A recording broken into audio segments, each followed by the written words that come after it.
Sébastien Ernaud, la victoire des petits. Pronostic quintet de ce vendredi 27 septembre les amis, j'espère que tout le monde va bien, que vous avez la pêche. On va essayer de commencer ce week-end de la meilleure des manières. Comme d'habitude, pour ceux qui connaissent le principe de cette chaîne, je vais vous donner mes 6 chevaux préférés en vous expliquant mes choix pour le quintet de ce vendredi soir. Direction Vincennes, réunion une course 4, 20h15, des chevaux vieux, des 9 à 11 ans, n'ayant pas gagné 199 000 €, un lot qui, à mon sens, est très homogène, difficile de détacher des chevaux, des bases dans cette course. Donc, moi, timidement, je vais venir vous donner mes 6 chevaux préférés en vous expliquant de la manière la plus claire possible mes choix. Il est à noter, ça vient de tomber à l'instant où je tourne cette vidéo, que le numéro 6, Fiche de Well, qui devait être drivé par Benjamin Rochard, est déclaré non partant. J'espère que rien de grave est à déplorer pour lui. Donc il nous reste 15 candidatures pour ce quintet les amis. Je vais vous donner tout de suite mes 6 chevaux préférés. Avant que je commence, n'hésitez pas vraiment à liker, commenter cette vidéo. Dites-nous si vous avez des chevaux préférés dans cette course, si des chevaux vous ont tapé dans l'œil, si vous pensez qu'il y a un outsider par exemple qui est annoncé à 30 contre 1 dans les journaux, que vous voyez gros comme une maison. N'hésitez pas vraiment à partager vous aussi votre analyse, parce que je vous le dis, je vous le répète, mais il y a de nombreux lecteurs des commentaires. On fait presque 10 000 vues sur chacune des vidéos, et donc voilà, si vous avez peut-être une info, un pressentiment, n'hésitez pas à le partager les amis, ça fait profiter tout le monde. Comme je l'ai dit, un lot qui me semble homogène, donc je vais privilégier les chevaux qui récemment m'ont plu, qui sont vraisemblablement en forme et qui pour moi sont un petit peu au-dessus du lot sur leur fin de carrière, contrairement à la majorité des concurrents. Et donc, si je suis ma logique, je vais placer en tête un cheval qui me plaît ces derniers temps parce que je le vois faire de belles choses.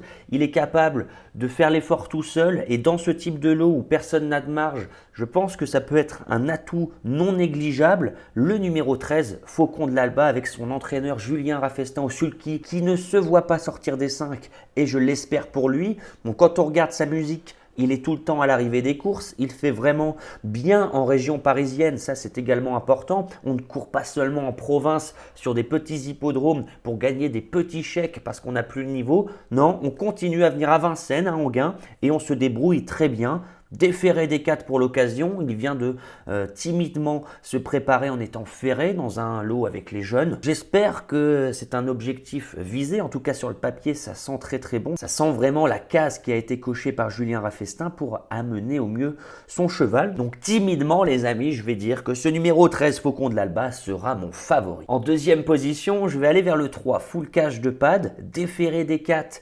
Ce qui a été rarement le cas dans sa carrière, et quand on regarde ses statistiques déférées des 4, il ne l'a été qu'à 4 reprises, deuxième, quatrième, et une fois arrêté parce qu'il était parti au galop. Donc on a préservé ses pieds tout au long de sa carrière. On revient à Vincennes où on a déjà montré une belle régularité, même si on n'avait pas des classements incroyables, on ne s'est jamais montré fautif, et on a pris des chèques.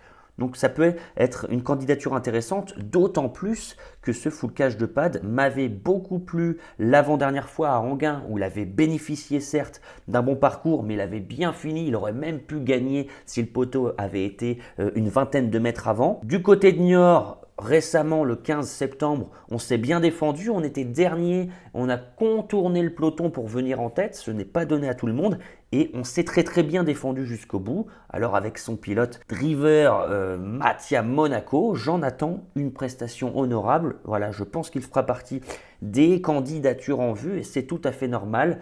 Il a l'aptitude à Vincennes, il a la forme, alors faisons-lui confiance. En troisième position les amis, faisons confiance aux 12, Féline de Miranda, cette jument de 9 ans qui est capable de partir vite, donc ça peut être intéressant pour son driver parce qu'on peut se placer un peu où on veut dès le départ. Quand je regarde ses dernières prestations, il lui manque peut-être le petit truc pour aller chercher un podium, voire la victoire, mais on voit bien 6e, 5e, 5e, 5e, 5e qu'elle fait toutes ses courses. Elle vient tout de même de trotter une 13,5, certes en étant complètement battue face à des cadets de grande qualité, mais ce qui en fait le meilleur chrono sur le parcours après le numéro 7 Fissimer. Donc voilà, la forme elle est là, on vient de trotter dans un très bon chrono, on répète souvent de très bons chronos et on s'est déjà très bien défendu à Vincennes avec quelques places en 3 tentatives. Donc attention les amis, ce numéro 12 Féline de Miranda, voilà, je me dis que si elle veut faire parler d'elle, c'est l'occasion ou jamais parce que là, elle n'a jamais trouvé une tâche aussi facile ces derniers temps pour monter sur le podium. En 4e position, je pense que ça sera le favori, le 7 Fissimer avec un Jean-Christophe Sorel, un driver du Sud qui revient dans le Temple du Trot. Je crois qu'il n'est pas revenu à Vincennes depuis 2020. Donc voilà, peut-être que c'est un déplacement pour se faire plaisir. En tout cas, il vient driver que ce cheval-là. Alors Fissimer, ce qui est vraiment bien, c'est qu'il est capable de prendre tête et corde. Il est capable d'imprimer un train très soutenu, comme il l'avait fait, comme il avait tenté de le faire le 22 mars 2024 sur le parcours du jour. Il avait trotté une 12-7 les amis, il avait vraiment imprimé un train d'enfer, c'était Eric Raffin au sulky. Bon, l'opposition était beaucoup trop forte et il avait demandé à souffler pour finir. C'était un peu évident, c'était un peu normal. Par contre, quand on va regarder un peu plus loin, on voit qu'il est déféré des 4. Déféré des 4, il n'est jamais sorti les 2 premiers, à part une fois dans cette fameuse course avec Eric Raffin où l'opposition était trop relevée. Alors voilà, premier, deuxième, premier, deuxième, premier et une 7e place. S'il arrive à prendre le train à son compte, voilà, je ne vois pas de contre-indication. Attention cependant, parce que j'ai lu dans les journaux, notamment dans les journaux de Paris Turf, que voilà, le dernier travail de Fissimer, ce numéro 7, c'était pas hyper bien passé parce que le cheval soufflait un peu plus que d'habitude. Donc doit-on s'en alerter ? On verra ça après la course, mais en tout cas, son entourage fait un long déplacement avec des ambitions. Je vais compléter ma 5e place avec l'As Fervente qui fait toutes ses courses. Voilà, elle a été préparée pour, on le sent, la dernière fois ferrée, là on défère.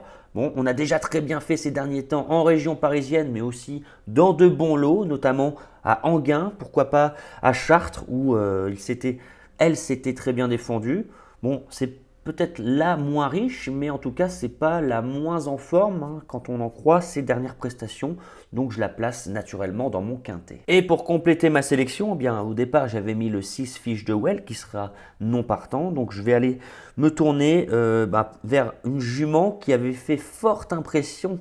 Ça remonte un peu, vous me l'accorderez, mais j'avais vraiment bien aimé sa prestation. C'était en amateur, je crois que c'était le 2 mars 2024, où ce jour-là, elle a trotté une 13-7, elle avait pulvérisé l'opposition.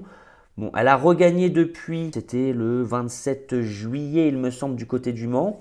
Parfois un peu bizarre d'allure, parfois il y a enquête après l'arrivée. Donc voilà, je demande à voir tout de même, mais je me souviens tout de même d'une magnifique victoire sur le parcours du jour en amateur, signe qu'on aime parfaitement ce parcours les amis. Avant que je récapitule ma sélection, vous êtes nombreux à m'envoyer des mails. Vous avez mon adresse mail juste en dessous de la vidéo. Si vous voulez nous rejoindre dans le programme Turfist Pro, recevoir tous les jours dans votre boîte mail mes chevaux repérés, en général j'en donne 3 ou 4 à jouer en simple gagnant, simple placé et surtout en simple placé pour ceux qui me connaissent, venez nous rejoindre. Vous avez le lien, en 2 minutes vous pouvez vous inscrire, c'est très facile et en plus je vous fais une analyse tous les jours. Pour le quintet, je vous donne mes 6 chevaux préférés, je vous donne également un mot sur tous les autres concurrents, pourquoi je décide de ne pas le mettre dans ma sélection tout simplement. Si ça vous intéresse, rejoignez-nous les amis, on est plutôt en forme en ce moment. Et si vous voulez ouvrir un compte The Turf, vous avez 110 € offerts avec le lien qui est sous ma vidéo. Je suis partenaire avec The Turf les amis et si vous ouvrez un compte avec mon lien, n'oubliez pas le code promo Turfist, mais vous verrez, tout est indiqué, c'est très facile, en 2 minutes vous êtes inscrit, votre premier dépôt il est doublé. Donc si vous mettez 20, vous aurez 40 et si vous mettez 100, vous aurez 200. Et avec mon code promo Turfist, vous aurez 10 € supplémentaires. Donc n'oubliez pas le code promo. Sur ce les amis, je voulais vous dire également que j'étais beaucoup ces derniers temps sur les hippodromes. J'étais à Caen, à Vincennes, à Cherbourg mercredi. C'était malgré le temps, c'était une superbe journée avec beaucoup de rencontres avec les abonnés. Donc franchement, c'est aussi ça la chaîne Les Turfistes Gagnants. C'est des pronos, c'est des analyses, mais c'est aussi des rencontres avec des passionnés